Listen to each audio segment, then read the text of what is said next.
नमस्कार. मी तुकाराम मारुती फलके, राहणार आमुंडी, तालुका आंबेगाव, जिल्हा पुणे.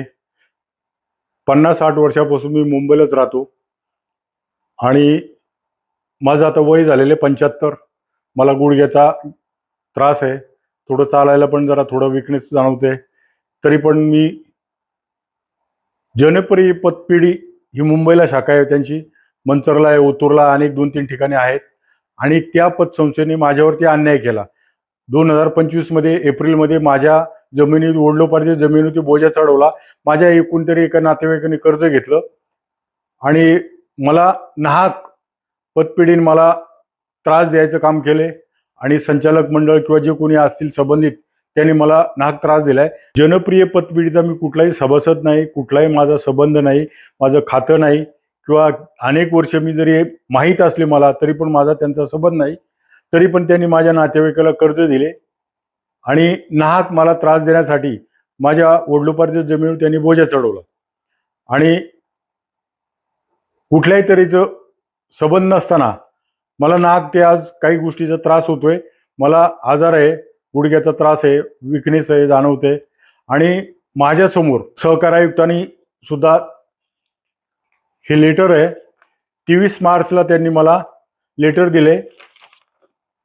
जनप्रिय पतपिढीला त्यांनी लेटर दिलं का 7 दिवसाच्या आतमध्ये आम्हाला अवगत करा आणि तुकाराम मारुती फलके यांना पण त्याच्या तुम्ही काय कारवाई केली त्याच्या संबंधात त्याची माहिती द्या. त्याला आता 2.5-3 महिने होऊन गेले. अजूनपर्यंत त्यांनी कुठलीही कारवाई किंवा कुठलंही पत्र मला आलेलं नाही. आणि उलट सुलट ग्रुपवरती कुठल्या तरी तुम्ही पैसे भरत नाही, कुठल्या तरी आम्हाला बदनाम करता, अमकं करता, कोणीतरी XY कोणीतरी व्यक्ती काहीतरी बोलतात आणि आम्हाला बदनाम करतात किंवा काय करतात. पहिले बेशरमपणाने सांगतात का पैसे भरा आणि तुम्ही अशा तऱ्हेचे आम्हाला बदनाम करण्याचा प्रयत्न करताय.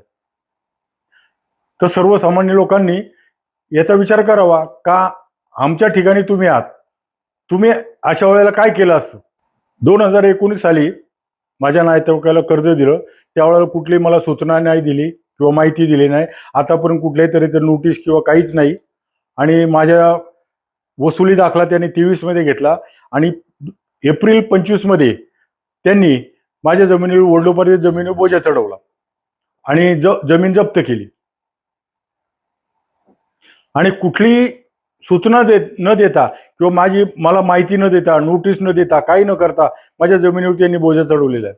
जनप्रिय पतपिढीच्या संचालक मंडळाने कुठल्याही तऱ्हेचे मला विचारणा केली नाही. 2019 साठी कर्ज दिलं, पण त्यानंतर 6-7 वर्षामध्ये कुठलीही सूचना किंवा कुठल्याही तऱ्हेचं माझी संमती किंवा काही नाही आणि डायरेक्ट त्यांनी माझ्या जमिनीवर बोजा चढवलेला आहे. जनप्रिय पत संस्थेमध्ये आमच्या गावचे आमुंडीचे 4-5 संचालक आहे आणि कर्मचारी पण आहेत आणि कुठल्याही तऱ्हेचे संपूर्ण ओळखीचे असल्यामुळे यांनी कुठल्याही तऱ्हेचे मला सूचना किंवा माहिती दिलेली नाही आणि जमिनीवरती बोजा चढवलाय. डिसेंबर 24 मध्ये मी जाहीर नोटीस काढून पेपरला जाहीर नोटीस केलेली आहे आणि सांगितले का ह्या नातेवाईकाचा माझा कुठलाही संबंध नाही. तरी पण ह्या संचालकांनी जाणून बुजून माझ्या जमिनीवरती दरोडा टाकला आणि मला नाहक त्रास दिलाय आणि आज मला पुण्याला, मुंबईला, कुठे दिल्लीला, इकडे तिकडे कुठेतरी मी आपलं प्रयत्न करतोय का ते कसं बाद होईल किंवा कसं ते कर्ज हे होईल, नील होईल असा मी विचार करतोय आणि हे आमची बदनामी करतात. गावच्या ग्रुपवरती 2-3 ठिकाणी यांनी माझी बदनामी केलेली उलट्या तऱ्हेने. अशा परिस्थितीत मी आजारी असताना पुण्याला जा, इकडे जा, तिकडे जा आणि कमी अशा वेळेला जर माझं कमी सरत झालं तर सर्व ह्या जबाबदार सर्व संचालक मंडळ आणि त्यांचे जे काही कर्मचारी किंवा जे आहेत ते सर्व जबाबदार असणार. याची दखल सर्वांनी घ्यावी. माझ्या सातबाऱ्यावर जो बोजा चढवला आहे 60,000 आणि 73,000 आणि जी काही जामीन आहे दुसरे 1 ते 3 ग्रुप केलाय आणि त्या दुसऱ्याचा सुद्धा माझ्यावरतीच बोजा चढवलेला आहे आणि संस्थेने ते वसूल काही केले नाहीत. त्यांची पण त्या जामीनदाराची पण प्रॉपर्टी असेल त्याच्यावरती बोजा चढवलं का संस्थेने त्याच्यावर काय कारवाई केली याच्याबद्दल सुद्धा काही संस्थेने काही सांगितलंच नाही, उत्तरही दिले नाही आणि त्या सहकार आयुक्ताला त्याच्याबद्दल त्यांनी काही उत्तरच दिलं नाही. 3 महिने होऊन गेले.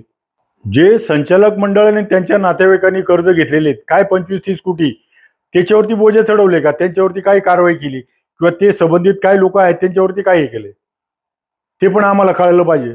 किंवा लोकांना जे सभासद आहेत, ठेवीदार आहेत किंवा गावचे लोक आणि अन्य काही लोक आहेत त्यांना पण ते कळावं. ज्यांच्या ठेवी आहेत, ज्यांची बचत खाती आहेत त्यांच्याबद्दल काय कारवाई केली? संचालक मंडळाने जी काही कर्ज घेतलेली आहेत त्याच्यावरती स्टॅम्प ड्युटी किंवा त्याचे काही त्याच्याबद्दल काही तारण किंवा त्यांच्यावर काही बोजा चढवलेत का नाही, किंवा त्यांच्यावर काय कारवाई केली? जशी माझ्या जमिनीवरती बोजा चढवला किंवा माझ्यावर जी काही सूचना न देता, नोटीस कुठलं काही न देता डायरेक्ट बोजा चढवला, तसं कुठल्या संचालकावर किंवा काय कारवाई केली त्याच्याबद्दल जरा जनतेला किंवा लोकांना किंवा ठेवीदारांना त्याचे कळू द्या. अन्य सभासद आहेत, काही लोक आहेत, त्यांना पण कळू द्या ना. माझ्यावरती जो काही अन्याय झाला आहे तसेच अन्य इतर लोकांवरती कोणावरती अन्याय झाला तर त्या लोकांनी समोर यावं, काहीतरी शेअर करावं, लोकांनी यावं, कुठेतरी भाग घ्यावा आणि हा प्रश्न सोडवण्याचा प्रयत्न करावा. ज्याच्यावर अन्याय झालाय त्या लोकांनी कुठेतरी पुढे आलं पाहिजे आणि हा प्रश्न सोडवला पाहिजे. धन्यवाद.